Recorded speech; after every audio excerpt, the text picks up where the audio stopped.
con nuestro compañero, con Juan, por el tema cuarentena oxigenada. Vendría a ser esta nueva etapa que se viene, sobre todo en el AMBA y teniendo en cuenta Capital Federal. Pero ahora estamos en comunicación con un diputado nacional de Juntos por el Cambio de Chubut, Ignacio Torres, para hablar de la actividad legislativa, para hablar del debate en el Senado de la Nación sobre superpoderes. ¿Qué tal, Ignacio? ¿Cómo te va? Buen día. Hola, buen día, ¿cómo estás? ¿Cómo estás? Bien, bueno, encantados de hablar con vos. No, por favor, Contanos, ¿nos escuchás bien? sí, hay un pequeño delay, pero escucho bien. Perfecto. Hoy se analiza entonces este tema de los superpoderes.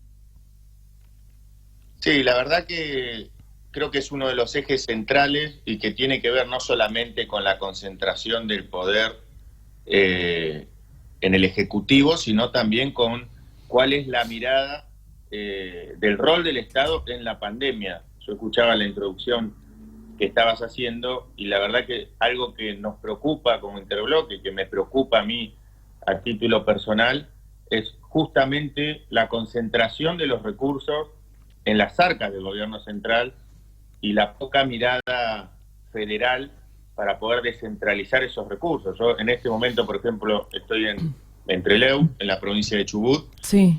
y la verdad que ese dilema sanitario de que no se sature, por ejemplo, el sistema de la salud, acá no existe. Acá la preocupación es que no arranque. No se cobran los sueldos públicos de la salud, de la educación, de la policía, de las jubilaciones hace más de 2 meses. Estamos atravesando una de las crisis económicas, financieras e institucionales más graves de la historia de nuestra provincia. Y a la hora de descentralizarse los aportes del Tesoro Nacional, que son los famosos ATN que maneja el Ministerio del Interior, Chubut, siendo una provincia oficialista, ha sido la anteúltima en términos reales a la hora de recibir esos aportes, ¿no? ¿Están preocupados entonces más que nada por el tema de la actividad económica, Ignacio? Por la actividad económica y por las prioridades también del manejo de estos recursos. Nosotros vemos que todos los meses se emiten cientos de miles de millones de pesos. Eso nos encuadra a todos los argentinos a lo largo y ancho de nuestro país en un riesgo de caer a mediano plazo en una mega o hiperinflación, y no hay un criterio objetivo a la hora de repartirlo. A mí me preocupa justamente que sea el jefe de gabinete quien haga uso de la redeterminación de partidas, cuando entre otras cosas habilita partidas para gastos superficiales. En Capital Federal, en Provincia de Buenos Aires, cuando veníamos, vimos que había muchísimos carteles enrostrándole, por decirle de alguna manera, haciendo proselitismo y campaña con la ayuda del Estado a las empresas y a los trabajadores, y por otro lado se amenaza a esas mismas empresas demonizándolas, diciéndoles que a cambio de esa ayuda debería el Estado quedarse con parte del paquete accionario de esas empresas, lo cual es contradictorio y es peligroso ideologizar la pandemia en medio de semejante crisis, ¿no? Bueno, entonces, hoy, como viste, considerando, digo, este panorama, no solamente tuyo, digo, debe haber otros legisladores que estarán en la misma sintonía que vos, ¿cómo crees que se va a ir dando este debate en la tarde de hoy? Nosotros ya tuvimos la sesión en el Congreso donde convocamos desde el interbloque de Juntos por el Cambio y también el bloque federal, y lamentablemente no hubo acompañamiento de un sector minoritario de la oposición para poder justamente derogar esta iniciativa, este decreto de los superpoderes, de manera que esa sesión fracasó por falta de quórum. Así que lamentablemente hoy la pelota la tiene el Ejecutivo. Ellos sostienen que no van a haber grandes modificaciones en el presupuesto, pero la realidad es que legalmente hoy tiene el jefe de gabinete la facultad de redeterminar todas las partidas del Ministerio de Salud, de Educación, de manera discrecional, sin tener siquiera nosotros desde el Congreso la posibilidad de haber votado una ley de presupuesto, lo cual pierde todo sentido, ¿no? Claro, tan importante, ¿no? Bueno, acá en provincia son las sesiones, me parece que son una de las más esperadas por lo que implican, por el debate en recinto. Digo, nosotros que por ahí estamos más cubriendo la provincia de Buenos Aires, uno sabe que el presupuesto es una de los momentos más importantes de la actividad legislativa, y pasarle la pelota, así como vos decís, al Ejecutivo, ya también te da la pauta de que el legislativo siempre es visto como un poder que está por debajo, ¿no? Cuando en realidad son los tres poderes por igual. El Poder Legislativo representa al 100% de los argentinos. A mí me preocupa que se conciba justamente esto, ¿no? De la idea de gobernar para los amigos del poder, para quienes los votaron, y negarle la voz a la oposición. Una oposición que es más del 40% de los argentinos y que tienen derecho a tener voz en el Congreso. Lo importante hay que discutirlo, hay que debatirlo con vehemencia en el ámbito legislativo, en el caso de la legislatura o el Senado de Provincia de Buenos Aires, el Congreso de la Nación, el Senado. Lamentablemente, a veces se hace un uso oportunista de la pandemia justamente para concentrar el poder, para condicionar a la justicia, para encorsetar al Congreso, y la verdad que estamos haciendo mucha fuerza para que esto no pase más.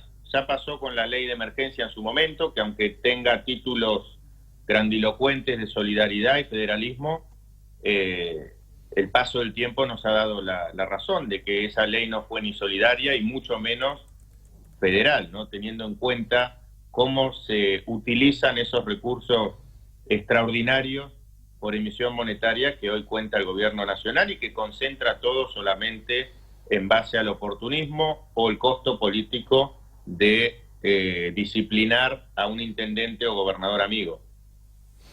Bien, esto sin dudas entonces es el tema fundamental, ¿no? No sé si por ahí qué comisiones conformás, pero digo, el tema superpoderes es lo que más los está teniendo abocados, o hay también otros proyectos importantes. Es que el presupuesto es la ley de leyes. El presupuesto condiciona la salud, la educación, la seguridad, sí, todo lo que un Estado benefactor debe brindar a la ciudadanía. De manera que obviamente es el eje principal de la discusión. Después hay un paquete de leyes que tiene que ver con la coyuntura, que hay que avanzar, que tiene que ver con ampliar el universo de beneficiarios, que los beneficiarios de las distintas medidas económicas del gobierno estén bajo criterios objetivos, por ejemplo, que se tome en cuenta la caída de la facturación de antes del aislamiento obligatorio a hoy, y no si es un servicio esencial o no, porque hay muchos servicios esenciales que están prácticamente en facturación cero, de manera que son cuestiones que hay que tratarlas con mayor celeridad, porque los tiempos parlamentarios distan mucho de los tiempos y las necesidades de todos los argentinos, ¿no? Y ahora con esta modalidad virtual, ¿encontrás mayor dinamismo, que se puede trabajar mejor? ¿Cómo te resulta? A mí no me gusta, yo fui muy crítico en su momento. Obviamente creo que estamos atravesando una situación excepcional, por lo tanto hay que ser permeable a excepcionalidades como, por ejemplo, sesionar de manera virtual. Bueno, en este momento nosotros estamos teniendo una entrevista también haciendo uso de tecnología, lo cual lo celebro, pero esta modalidad nos quita la posibilidad de tener una negociación más vinculante a la hora de qué temas se van a tratar en labor parlamentaria y demás. Por eso no es lo mismo debatir en el recinto que de manera remota, donde entre otras cosas el presidente de la Cámara puede definir hasta el uso de la palabra de manera discrecional, ¿no? Ahora, yo me estaba fijando, digo, justo se da la sesión en estas horas en la Cámara Alta, y ya también se viene el anuncio por parte del Ejecutivo. Digo, qué casualidad, entre comillas, porque es un poco también dispersar o quitarle también el foco a los temas que tienen que ver con lo legislativo. Sin duda. ¿No? Por eso insisto en esto. No se puede gobernar sistemáticamente en base al costo o el oportunismo político de la coyuntura, porque no hay Estado que aguante y porque se termina atropellando a los poderes. Yo me acuerdo el discurso del presidente de la Nación en el Congreso, no hace tantos meses, hace poco menos de un año, donde se hablaba de una Argentina que sobrevuele esa grieta mezquina, un discurso republicano, dialoguista, y la verdad que hoy vemos que es todo lo contrario. Yo no sé qué hubiese pasado en un contexto distinto al que estamos viviendo desde el punto de vista sanitario, pero claramente no hay una visión republicana y mucho menos federal. ¿No? No se entiende la realidad del interior profundo de nuestro país, que dista mucho de lo que es la zona centro, ¿no? Viste que esta idea está circulando, sobre todo en algunos dirigentes de tu espacio, acá en Buenos Aires, a raíz de lo que está pasando con el AMBA. Te llevo más al plano del coronavirus y de los desafíos que puede plantear de acá al futuro, porque se está hablando justamente de federalizar el país en relación a los resultados que tenemos con el amontonamiento de las villas acá. ¿Cómo ves? ¿Crees que eso se puede llegar a dar en mayor o menor tiempo, digamos, proyectar otra Argentina a partir de esto que lamentablemente está pasando? Yo creo que es muy difícil sin conocimientos científicos saber cómo va a ser el día después. Sí. Hay muchos agoreros de la desgracia que les gusta sembrar terror. Hay otros economistas que tienen posiciones totalmente antagónicas. A mí me gusta pensar que obviamente la Argentina tiene todo para salir adelante y hemos superado crisis muy profundas. Esta es la más grande de todas desde el punto de vista de contracción en simultáneo de oferta y demanda de la historia del capitalismo. Por lo tanto, es una novedad para todos cómo va a ser el repunte de la economía. Lo que no hay que caer es en el falso dilema de la economía o la salud, porque justamente es una falacia.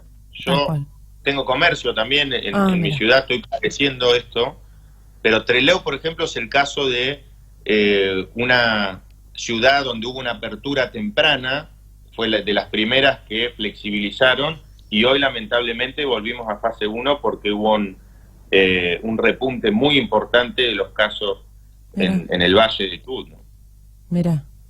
Bueno, así que veremos qué pasa con estos anuncios. Supongo que igualmente está mucho más flexible la cuarentena para todo lo que es el interior del país. Y veremos también si realmente se pone en juego esto de federalizar y de desconcentrar a la Argentina en lo que es la provincia de Buenos Aires, que a nosotros los bonaerenses tanto nos preocupa también.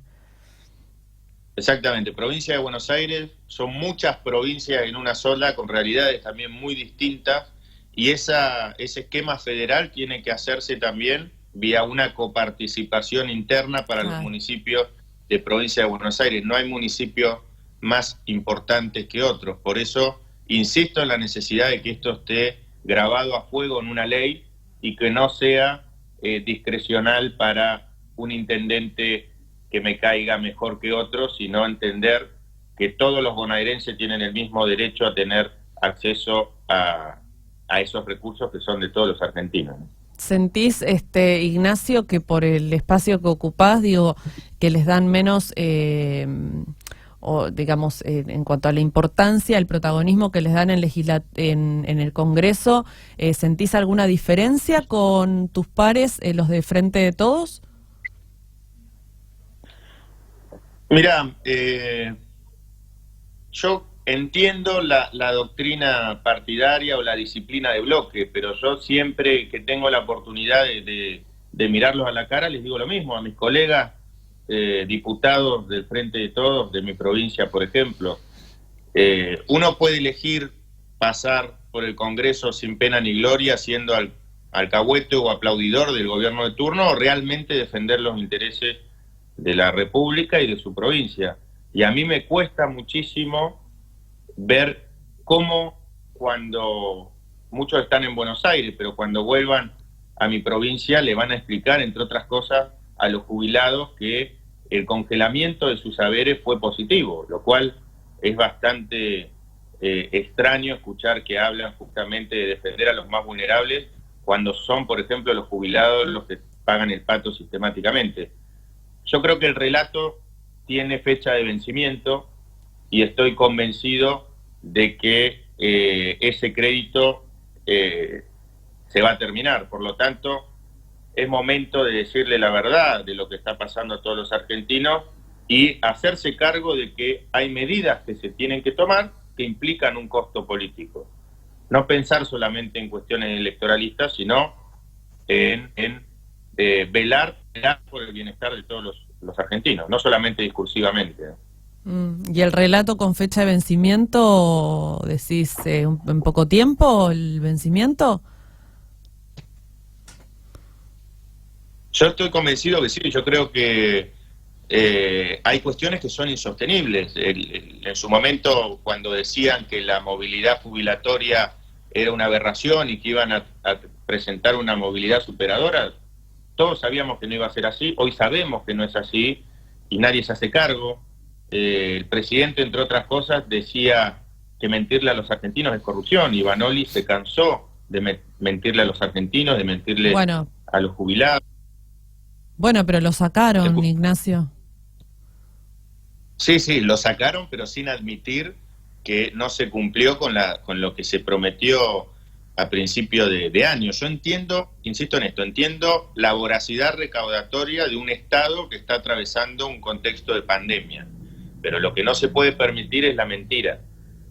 Yo prefiero un dirigente, un presidente que diga la verdad, aunque duela, pero que nos mire a las caras y nos diga todos tenemos que ajuntarnos el cinturón, a que nos vendan que este es un gobierno solidario, federal, y que profesa la justicia social, sobre todo los que se rasgan las vestiduras hablando de los trabajadores, cuando el ajuste justamente más grande se le da a los sectores más vulnerables. Y por otro lado, por ejemplo, se les reduce las retenciones por derecho de exportación a las mineras, que son miles de millones de pesos que se podrían recaudar.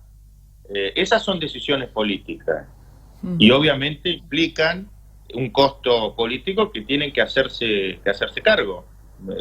Eso es lo que digo. Me parece que no hay más margen para seguir sosteniendo un discurso que hoy claramente es totalmente contradictorio. Bien, bueno, ojalá que esta sesión, los deje conformes en el Senado. Veremos qué pasa, Ignacio, y bueno, nos mantendremos en contacto. Me refiero a los superpoderes. Gracias a ustedes y a disposición. Gracias. Para cuando... Gracias, hasta luego. Un abrazo, saludos a todo el equipo de la radio. Gracias, un abrazo. Ahí estábamos con Ignacio, digamos, diputado de Chubut, Ignacio Torres, analizando los temas que tienen que ver con los superpoderes para Santiago Cafiero, de los